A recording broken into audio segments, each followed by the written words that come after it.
aan dib u milicsano taariikhda qiimaha leh ee Nebi Maxamed sallallahu alayhi wasallam laga soo bilaabo dhalashadiisa ilaa geeridiisa.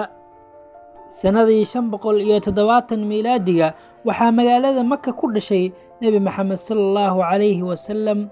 Nasiib darro, isla sanadkaas aabihiisa Cabdullaahi ayaa geeriyooday ka hor inta uusan dhalan.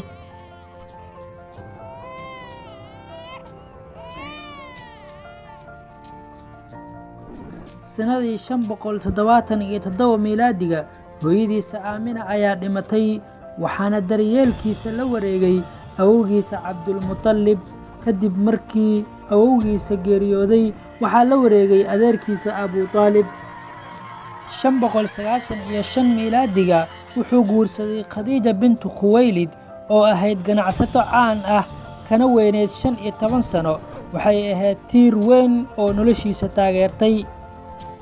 Sanadii 610 miilaadiga waxaa u bilowday waxyiga Qur'aanka Kariimka, isagoo ku sugan godka Xira ee buurta Jabal al-Nuur. Isla sanadkan ayuu si qarsoodi ah u bilaabay faafinta diinta Islaamka.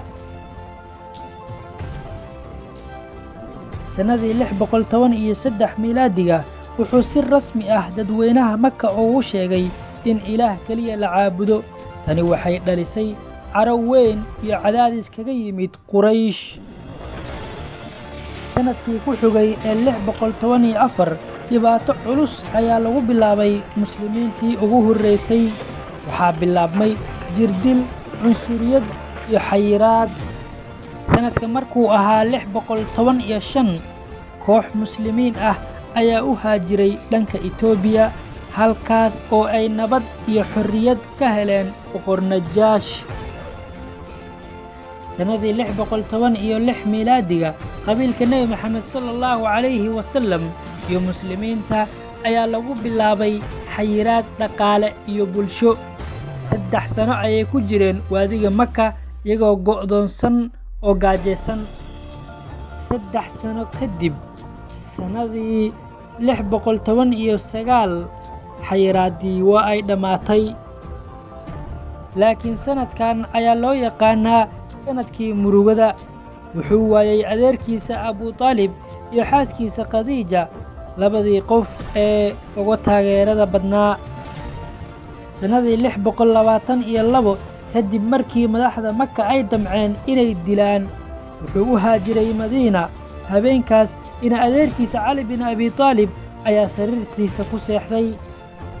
Isla sanadkaas wuxuu heshiis nabadeed la galay dadka degnaa Madiina oo isugu jira muslimiin, yahuud iyo carab aan muslim ahayn. Tani waxay ahayd bilowga bulsho muslim ah oo rasmi ah.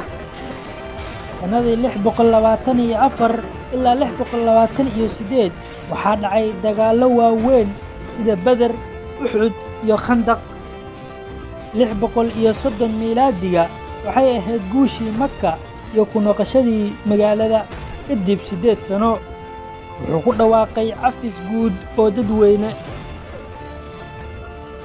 Sanadii 632 miilaadigii waa xajkii sagoodinta iyo geerida Nebi Maxamed sallallahu alayhi wasallam kadib 23 sano oo nebinimo ah.